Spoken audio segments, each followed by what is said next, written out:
இன்னைக்கு மண்டே எபிசோட்ல என்ன ஆச்சுன்னா, ரஞ்சித் வந்து கேப்டன்சி பொறுப்பை வந்து ஏத்துக்கிறாரு. இன்னைக்கு இவர் என்ன ஸ்டார்ட் பண்ணுவாருன்னா, இனிமேல் இந்த வாரம் ஃபுல்லா அன்பான வாரமா இருக்கணும்னு சொல்லி வாய மூடி இருக்க மாட்டாரு.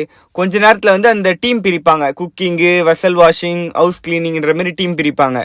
போன வாரம் டபுள் எவிக்ஷன்றதுனால இப்ப வேலைகள் வந்து அதிகமா இருக்கு, ஆட்கள் வந்து கம்மியா இருக்காங்க. இப்ப எந்த டீம்ல வந்து கம்மியா ஆட்கள் போடலான்னு பார்க்கும்போது குக்கிங் டீமுக்கு போட முடியாதுன்ற மாதிரி சொல்லுவாங்க. ஏன்னா எல்லாருக்கும் சமைக்கணும், டாஸ்க்லாம் நடுவில் வரும், அதனால வந்து சமைக்கிற வேலை அதிகமா இருக்கும், குக்கிங் டீம்ல வந்து கம்மி பண்ணக்கூடாதுன்ற மாதிரி பேசிட்டு இருப்பாங்க. அதுக்கப்புறம் அருண் என்ன சொல்லுவாருன்னா, அவர் புரியாம நிறைய பேசிட்டு இருக்காரு. என்ன பேசுறாருன்னா, இப்ப வந்து 2 பேர் வெளியே போயிட்டாங்களா, அதனால வந்து சாப்பாடோட குவான்டிட்டி கம்மியாயிருமா, அதனால குக்கிங் டீமுக்கு ஆள் வேணான்ற மாதிரி ஃபர்ஸ்ட் பேசிடுவாரு.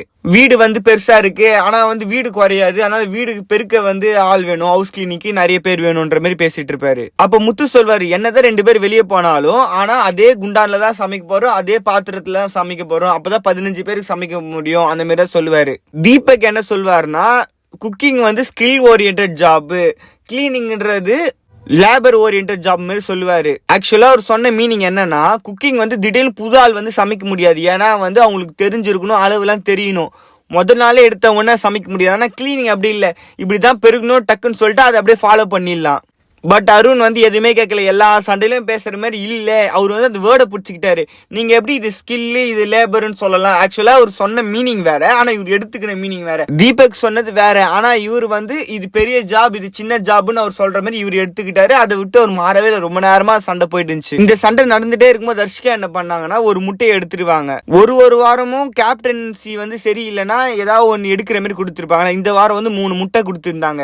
உங்களுக்கு வந்து கேப்டன்சி சரியில்லைன்னா ஒரு முட்டை யாருக்கு என்ன காரணம் இருக்கோ சொல்லிட்டு எடுத்துக்கலாம். அவங்க என்ன சொல்லுவாங்கன்னா, இந்த மாதிரி கேப்டன் நீங்க தான், ஆனா அவங்க தான் உங்களுக்கு சான்ஸ் கொடுக்குறாங்க, உங்களை பேசவே விட மாட்டாங்க, நீங்க வந்து பேசவே மாட்டீங்க, நீங்க தான் லாஸ்ட் டிசிஷன் எடுக்கணும், ஆனா அவங்க சண்டை போட்டுட்டே இருக்காங்க, நீங்க ஜஸ்ட் பார்த்துட்டே இருக்கீங்க அப்படின்ற மாதிரி அவங்க சொல்லிட்டு முட்டை எடுத்துருவாங்க. இதெல்லாம் முடிஞ்சதுக்கு அப்புறம் அந்த அருண் மட்டும் விடவே இல்லை. எங்க போய் உட்கார்ந்தாலும் வந்து அவர் அப்படி சொல்லிட்டாரு, லேபரு ஸ்கில்லு இந்த மாதிரிலாம் சொல்லிட்டு இருக்காருன்ற மாதிரியே திருப்பி பேசிட்டே இருந்தாரு. அந்த சண்டை நடந்துட்டு இருக்கும் போது சௌந்தர்யா என்ன சொல்லுவாங்கன்னா, அருணை பார்த்து, உனக்கு மூலையில உனக்கு கிளாஸ் தான் எடுக்கணும் அப்படின்ற மாதிரி சொல்லுவாங்க.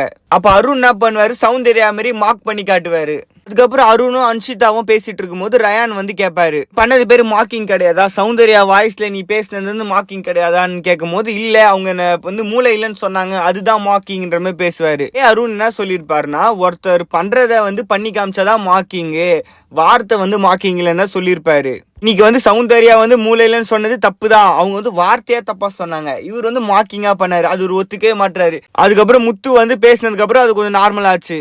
அதுக்கப்புறம் வீக்லி ஷாப்பிங் டாஸ்க் வந்துச்சு. இதுல எவ்வளவு அவங்க எடுக்கிறாங்களோ அந்த காசை வச்சுதான் அவங்க ஷாப்பிங் பண்ண முடியும். இந்த டாஸ்க் எப்படி இருந்துச்சுன்னா, ஒரு கார்ட்போர்ட்ல வந்து ஒரு ஃபேஸ் இருக்கும், கண்ணை கட்டிட்டு நம்ம வந்து அந்த கார்ட்போர்ட் பின்னால நிக்கணும். அந்த ஒரு பாக்ஸ்ல வந்து கண்ணு, வாய், காது, அந்த பார்ட்ஸ்லாம் இருக்கும் ஒரு மேக்னெட்ல வச்சு, அதை வந்து கரெக்டா அந்த ஃபேஸ்க்குள்ள வந்து நீங்க வச்சா மட்டும்தான் உங்களுக்கு வந்து 500 பாயிண்ட்ஸ். அது மாதிரி எத்தனை பேர் கரெக்டா வைக்கிறாங்களோ அவ்வளோ ஷாப்பிங் பாயிண்ட்ஸ் உங்களுக்கு கிடைக்கும். இவங்களுக்கு கிடைச்சது வந்து 3000 பாயிண்ட்ஸ் தான். நிறைய பேருக்கு வந்து கரெக்டா பண்ண முடியல. சௌந்தர்யா ஃபிக்ஸ் பண்ணதுலாம் வேற லெவல் ஃபன்னா இருந்துச்சு. அவங்களே வந்து சிரிச்சாங்க, அந்த அளவுக்கு இருந்துச்சு. நாளைக்கு எபிசோட் எப்படி இருக்குன்னு நாளைக்கு பார்க்கலாம்.